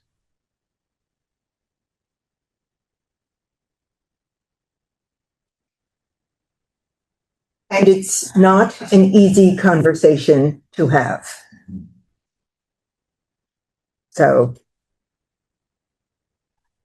All right. I just wrote a piece for the reformer in the comments. One of my comments in the piece was that effective school boards don't shy away from contentious issues. We debate them respectfully, civilly. That's what we model. Yes. Anything else on legislative issues? Okay. The calendar is on the agenda, admin board calendar, as it now aligns with board goals. Any comment from board members on that? We talked about potentially adding one to that. I'm curious if that ended up happening. Yes, it did. Yeah. Yeah. I think, can I speak to that? Oh, yes, absolutely. So, during our last meeting, Bryn did add a column and shared it with our, particularly the board goals group has editing access. So we've started to kind of fill in, populate that column, but it's very much in a draft stage. It's still a work in progress, but currently, the current electronic version does have that data in there. I'm not sure it will be print ready. Like, I think it probably screwed up the formatting of, like, you know, how it prints, but it's certainly something to work on. It prints. It just gets smaller. Yes. That's all I want to say, which obviously if you're going to add an additional column, it will decrease in size. Brian. Yeah, can you just remind us what the heading of that column is? It reads aligned board goals. So if you have the copy that was given out at a board meeting, the last one says, the original one says, it ends with, I think, aligned policy. Yeah. Aligned policy. And so now there are two additional columns, aligned board goals and then presenters. Right? Yeah. So it gets smaller. And it is the calendar with these additional columns exists on your drive coming from Bryn Tucker. Okay, it does print. It's just smaller. Yes. Anything else on this? It is evolving. Tim. It is evolving. I didn't have a chance at the last meeting, before the last meeting, to really look at it closely. But afterwards, I noticed, I was wondering, where are the student climate surveys? And I just didn't see a fall and spring student climate survey. So I emailed Bryn and she wrote back and she said that we have a new plan which would handle the student climate survey only once a year. So this came after last year, after long discussion about doing it twice a year. And I thought the board had agreed to that. But I don't want to debate it tonight, but I do want to make this strong suggestion that this be on the agenda for the next board meeting. Can you send me an email to that effect, please? How could you forget this? I certainly will. Thank you. Thank you. I go with my paper copy as a memory jog. Thank you. Okay. The other thing I was wondering about, as far as the board calendar, there are certain policies that we are governed by policy. One of the policies, for example, is C7, which calls for a superintendent report to the board in October. I have the policy here if you want. It says the superintendent will meet with the administrators at the beginning of the year to discuss goals and objectives for the administrators for the ensuing year and share with the board results of the discussions in October. So Shouldn't something like this be on the board, on the calendar? Should policies have a specific date? Because this is very specific. It says superintendent will present a report in October. Shouldn't that kind of thing be on the calendar? Because it's kind of non-negotiable. It's in black and white. It's a policy. I'm going to suggest that it would either be on the calendar or it would be part of the administrative report, and all the elements under the administrative report are not necessarily on the calendar, but C7 is on. Thank you. It's in May under the SU. Yeah, but this calls for October. I get that, Tim. I'm just saying currently it's on for May 13th. And can I just ask what the topic is, May 13th? Supervision and evaluation, transportation updates, WRCC comprehensive. And then it's okay. Local needs, maybe. All right. And so this is something that we've talked about on occasion, the need to have a sense of when a spreadsheet of policies and reports that need to take place. It's easy for that to get lost in the shuffle. Thank you for pointing that out, Tim.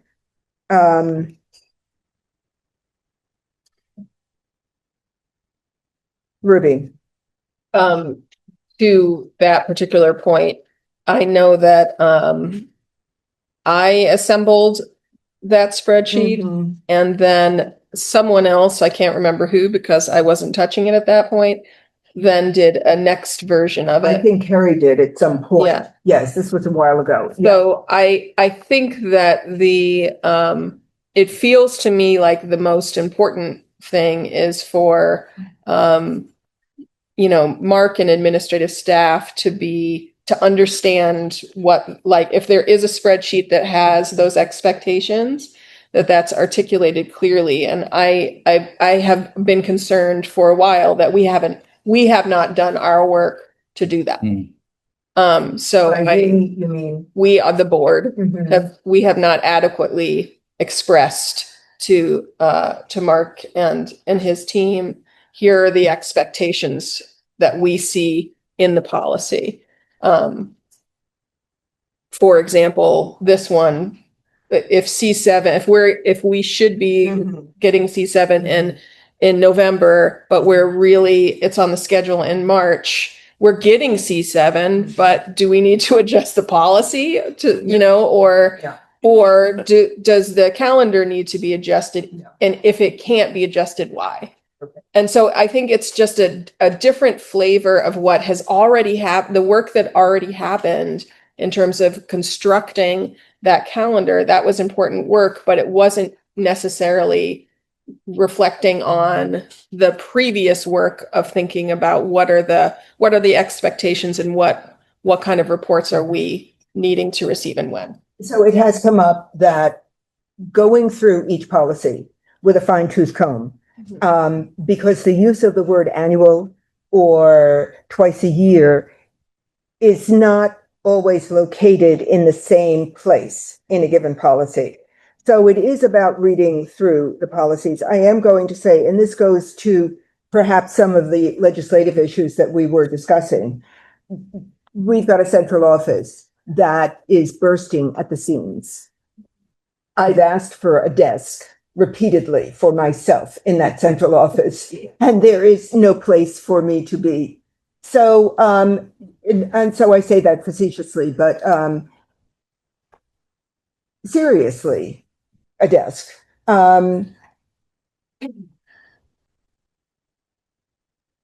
With this in mind, Bethany Burchard has put together, and I sent this around to every board member, a list of motions dating from January of 2023 to the present.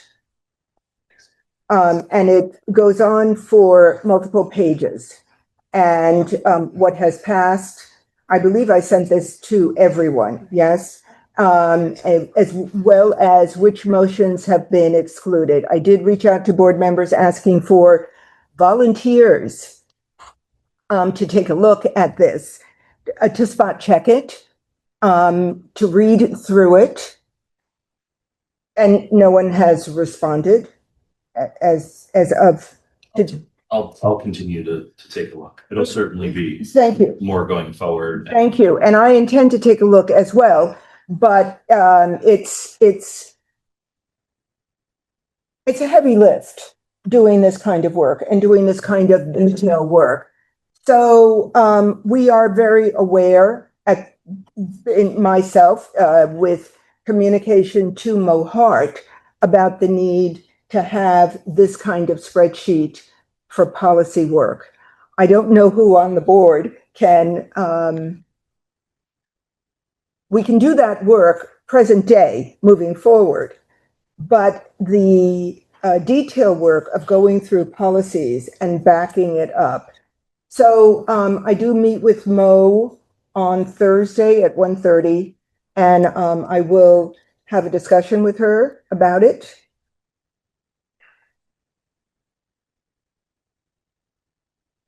I'm just going to say there's a lot going on in the central office. I think we're still at the beginning of the school year, getting everybody up to focus. We've just come out of a crisis having to do with bus transportation and making sure that everyone is fingerprinted and is fully vetted. And I will raise it. Tim. I will say this about that, the motions document. I worked on that for the first year and a half, going through every minute that we had for meetings. And I compiled the first year and a half. And the usefulness for me in doing it is looking at themes. What did the board focus on? Which issues did we pass motions about? You know, were they fiscal? Were they academic? Were they housekeeping? That's the value, I think, in looking at the board business. What kind of work are we doing? Then motions are reflect, not the entirety, but a reflection of the kind of work that we're doing. I'm also going to say reflective of the kind of work we're doing is exactly what's going on right now with the task forces that I'm avoiding the use of committee. The work that's going on right now on so many different levels. So yes, I agree, Tim. Anything else on the calendar before we move on? Okay, Tim, you're going to send me that email as a reminder, please. Okay? Hey, remind me. No. All right. Update on the VSBA resolutions. And before I forget, the VSBA is reaching out to board members, asking for an individual to represent the region, Southern Vermont, Windham County, at various VSBA meetings. I sent this around a while ago. Dan MacArthur is stepping away from that work. And this is where I'm truly going to practice no, because they've reached out to me and I'm going to practice saying no. Yes. I did not say no on the first call. See, that's the danger, right? Because it was so persuasive from Flor Diaz, and who assured me that Sue Zaglowski was also going to call me. And I'm going to say no. So again, I position this. Reach out to Dan MacArthur, reach out to Sue Zaglowski, Flor Diaz, who's president of the VSBA, if there is any inclination to do this work. And I think we are a board right now that is doing some pretty hefty lifting. And Okay, I'm going to turn it over to Tim regarding VSBA resolutions. Okay, just to recap, the VSBA has a resolutions committee that looks over every proposal for a resolution. They determine, they say yay or nay or no decision. So they invited me to speak to our resolution that this board made. I gave a 3-minute defense of it. And then their decision was to take no decision on it. There were several resolutions very similar to ours. And from those 3 or 4 or 5 resolutions similar to ours, they did something unusual. The resolutions committee wrote their own resolution, which they thought reflected the other 4 or 5 resolutions. Is that clear? Mm-hmm. So their resolution, I won't read all the whereases, but they say, therefore be it resolved that the VSBA advocates for strong, meaningful participation and decision-making by local school boards during all remaining phases of Vermont's long-term education transformation process, especially regarding decisions that affect the future of their schools. And this is important, the last sentence. Additionally, VSBA supports a process for a community served by a school to have a voice in decisions regarding school closures. So they're not saying that that's it. They're not saying that local communities should retain decision to close schools or not, but they're saying that they should have a voice. So does that mean that the multiple resolutions that they've gotten are now whittled down to one? Concerning this topic, they also had a resolution about vaping and other issues. No, but on this topic, let's just stay on this topic. It's whittled down to one, which will be discussed and decided on at the annual conference. Yeah, and is that a final decision that it's whittled down to one? Yes. That's unfortunate. Only because if there are 6, and it would be one right after another, where, was that a yes or no? Yeah. Where people are voting. I mean, I sat through one of those meetings and it goes on. But if there are 6 resolutions with the same sound, it sends a message as against one resolution. True. Okay. Yeah, I'm disappointed. Yeah. Yes, Ruby. I guess maybe it's that I don't really understand this process, but it feels like 6 resolutions that are very similar to each other, pretty much the same, tweaked a little bit. Why would the VSBA? I actually understand why they've done what they've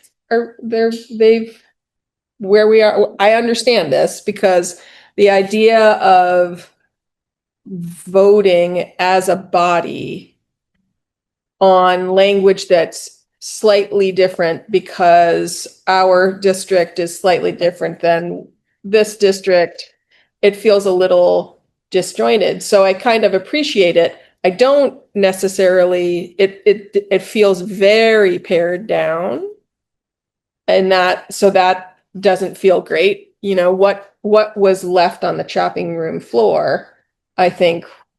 You know, seems like there's a lot. I did look at the resolutions. They are mimics of each other for the most part. And it is very controlling, I think. And it is who has control over their agenda.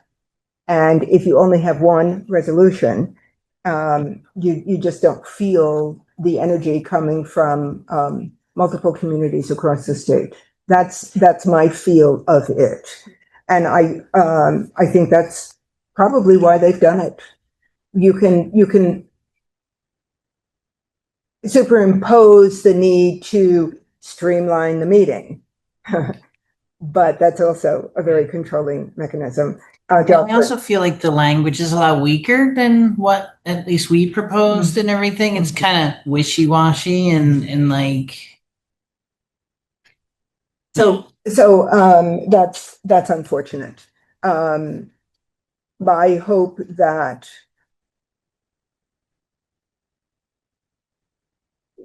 I hope that individuals who might feel that way are able to Zoom. It's going to be a Zoomed meeting, I do believe, this year, not in person. I think it was also Zoom last year.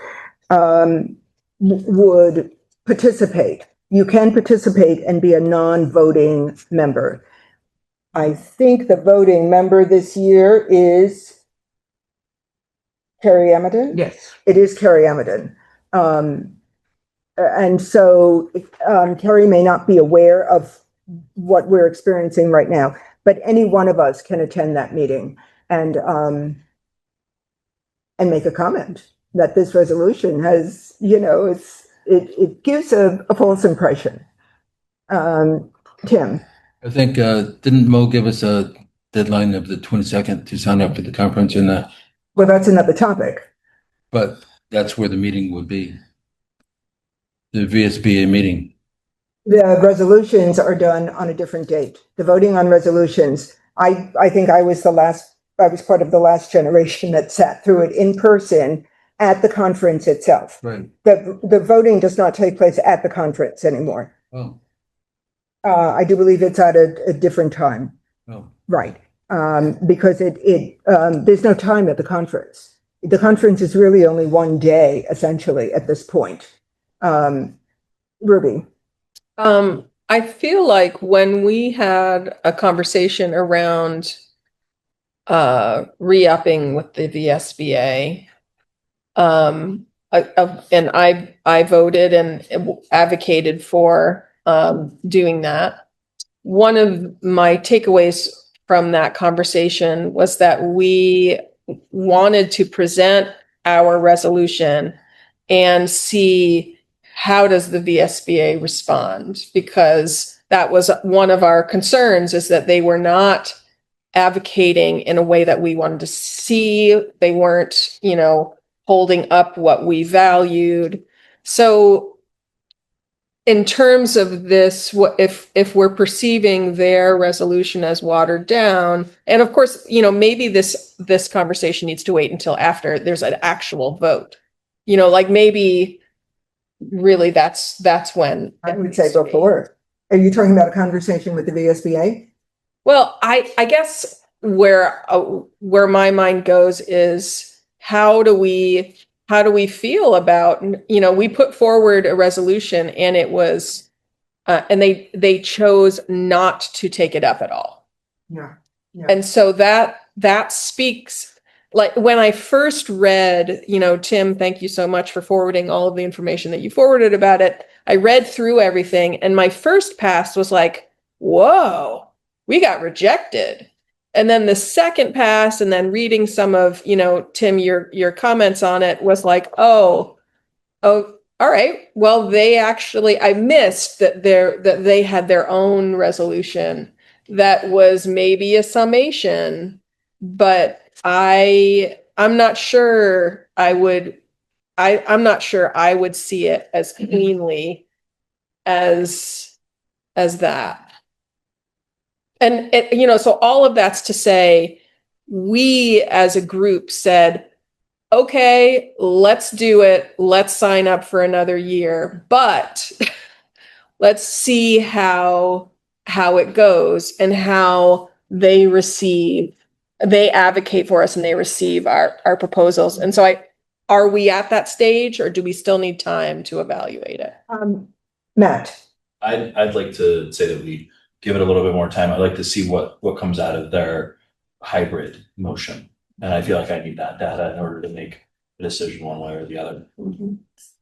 To make a decision one way or the other about? Continued involvement with the VSBA. Okay, to revisit that vote that we took. Yeah. Okay. All right.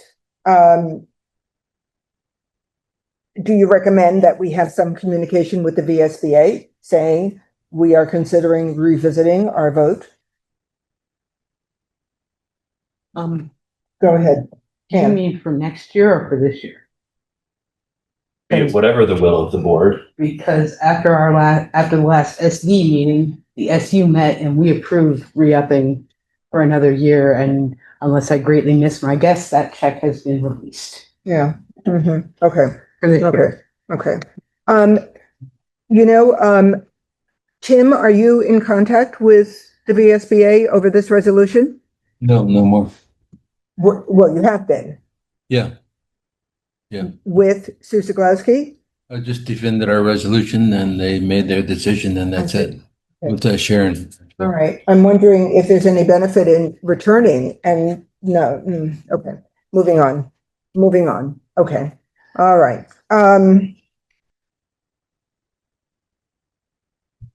Well, I may say something as I get a follow-up call with my no.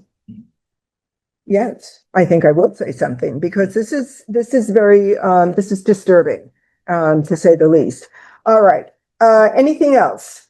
VSBA resolutions. All right. Consent agenda. Is there a motion to approve the consent agenda? So moved. Second. Discussion. All those in favor, please indicate by saying aye. Aye. Any opposed? Any abstentions? The consent agenda is approved and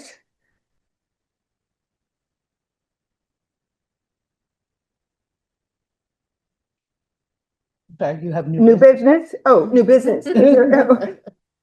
Sorry, new business? If there's one thing I know, it's how to pick up my own cues. Thank you. Madam Chair, there being no further business before this board, I move that we adjourn. Is there a motion? Second. Okay, all discussion. All those in favor, please indicate by saying aye. Aye. Any opposed? Any abstentions? We are adjourned at 8:22 this evening. Thank you very much, everyone.